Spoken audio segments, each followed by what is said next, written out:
Anubis and an Enki or Enlil or who, you know, a guy in a throne and 3 women and bringing him babies. You're discovering like and children. The same archetype or particular ones manifesting in rock carvings. Yes. Okay. Yeah. Some of it's sculpted in the cliffside, and some of it they had a concrete mixture that they basically made rock, and it's obviously a lot better than the concrete that we make now. They say the ancient concrete is much stronger than modern concrete.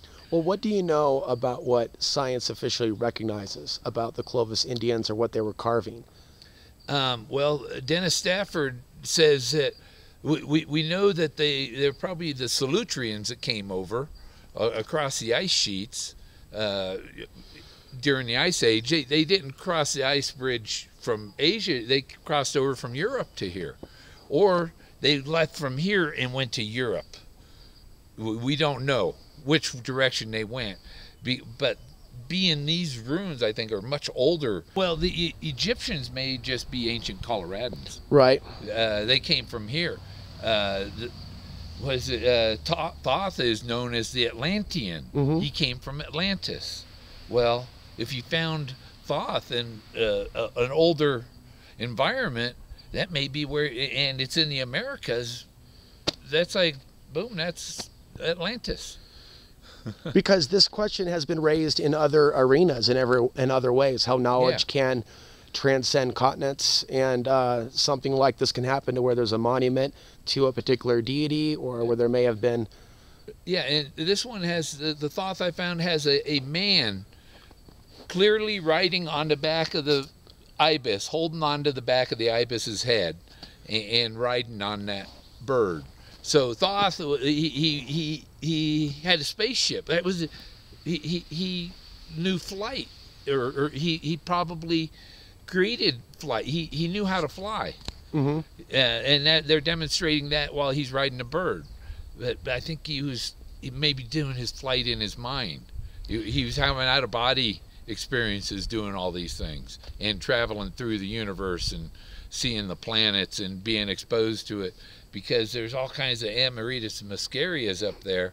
And my theory is that I found evidence that the natives had come up the Rio Grande River, and at a certain point they loaded the canoe and the passengers onto a mammoth, and they carried them over the mountains. I'm talking about the Clovis and again, going back even I further. haven't seen anything that I would call Pueblo or the modern, the newer petroglyphs and stuff. They're older, and at least 13,000 years, or at least the images are almost magical. It's like reading crystal balls.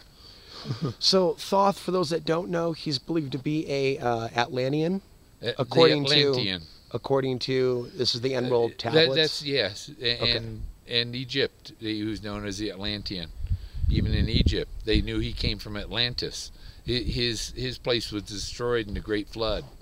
So are you suggesting that the Clovis Indians had maybe spiritual knowledge that came from? Oh yeah, they had a lot. And it came from eating these mushrooms, and you know, it's a spiritual journey when you eat those things. You know, you can talk to God, and I can go directly to Anubis. But Thoth, there's Enki, also the, you mean specific areas? and Moses.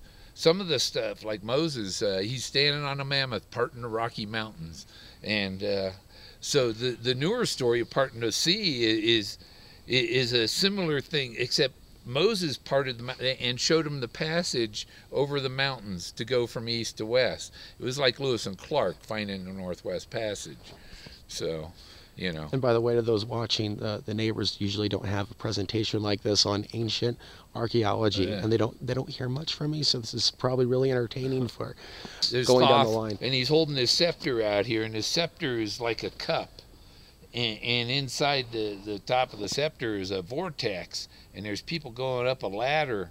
They're walking along a row, and then they go up a ramp or ladder or steps, and then they drift off. They're getting sucked off into the vortex. It's exactly what Anubis would be, you know, the god of the dead. He's sending them to heaven. So a portal to another world? Yeah, they're was or could be again, or still is? Going through a vortex to heaven. Right. much like going to the light at the end of the tunnel. And Thoth is the protector. He was found outside of King Tut's tomb. Right. So he right. He was the protector of treasures and the dead, things like that. He weighed your heart against your treasure. You'd like the traffic. You don't expect you got more traffic than I do. The Thoth I found, there's this giant tree. It's probably 8 feet in diameter around the base. Mm-hmm. You know, it's huge right there, right next to Thoth. I'd like to know how old that tree is. Mm-hmm. They probably do a core sample and count the rings. And but you know, how many thousand years old is it? How does the current mythos conspiracies connect with the ancient past? And that's something I think we're still looking to answer. Well, you know, it says in the Bible, if you believed, you could tell the mountain to go from here to there. These people moved mountains. They used the mammoth to do that.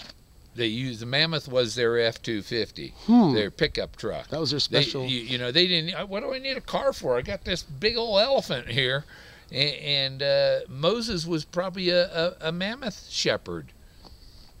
I found box canyons that it's set. You know, it's all mammoth carvings. I call it the Mammoth Parade, and that's an amazing formation. I've got it on the cover of my Mammoth Temples on Facebook. I have a little slideshow video for the header on that page. Gotcha. And how does that involve the underground or other genetic experimentation? Well, in that area, I looked up the name of the place, and when I looked up the name of the place, there was said to be a cave in the cliff wall, a cave that went deep into the mountains. And when they went in there, they found primitive gold bars on shelves of gold bars in there. And so it might be, I might find one of these caves and get in there. But and I found areas that I think were rooms that have collapsed, and so it's just a pile of rubble. But underneath that rubble, there could be artifacts in there. Come outside a minute, Togo.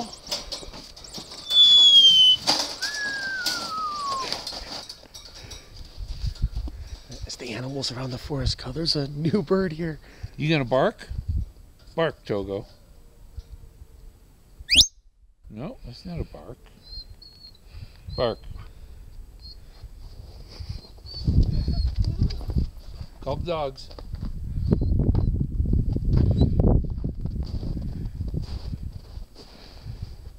See how his feathers fluff up because it's cold outside. Mm-hmm. They can handle it pretty cold. Take a look at his body language. Body language.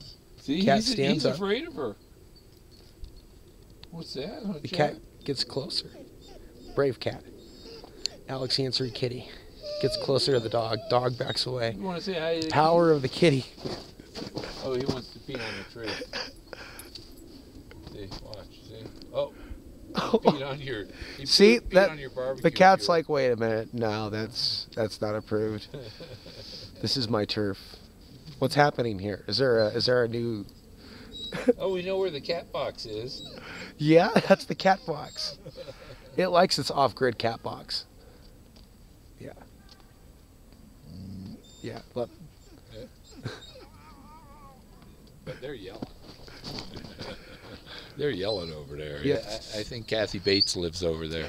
there's something. I mean, that was nothing. But anyway, it's the Hopis say that it was white men with beards that did all this stuff here, and that they are the people that went and started those civilizations over there.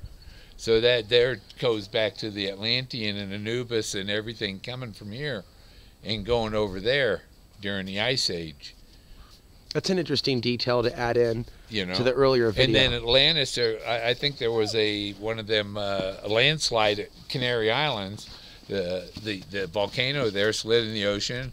Tidal wave came and wiped out everything on the East Coast, and they thought the whole land was, you know, gone because everything for 100 miles in was wasted. And when the comet or whatever hit up in Canada and stuff, and fragments of it hit around, pieces of it hit all over the place. Right.